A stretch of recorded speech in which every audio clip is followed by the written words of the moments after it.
പിന്നെ ഞങ്ങൾ ഈ പ്രാവശ്യം വേദോട്ടൻ്റെ രണ്ടാമത്തെ ബർത്ത്ഡേ ആഘോഷിച്ചത് കമ്പനിയിലൊരു ഇവൻറ്റിൽ വെച്ചിട്ടായിരുന്നു.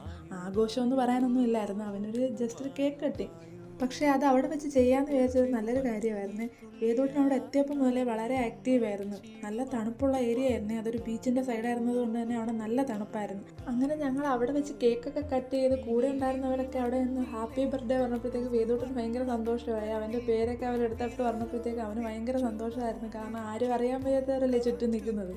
അതുകൊണ്ട് ഞാൻ എപ്പോഴൊക്കെ ഈ കേക്ക് കട്ടിങ് വീഡിയോ പ്ലേ ചെയ്യുന്നു അപ്പോഴൊക്കെ അവൻ ഓടി വരാറുണ്ട്, കാരണം അവൻ്റെ പേര് അവരൊക്കെ പറയുന്നത് കേൾക്കാനായിട്ട്. അങ്ങനെ ഞങ്ങൾ കേക്കൊക്കെ കട്ട് ചെയ്ത് കഴിഞ്ഞിട്ട് അവിടെയൊക്കെ ഒത്തിരി കറങ്ങി നടന്നേ.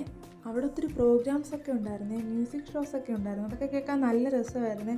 കുറേ നേരം ഞങ്ങൾ പാട്ടൊക്കെ കേട്ട് അവിടെ ഇരുന്നപ്പോൾ വേദൂട്ട ഭയങ്കര ഡാൻസായിരുന്നേ.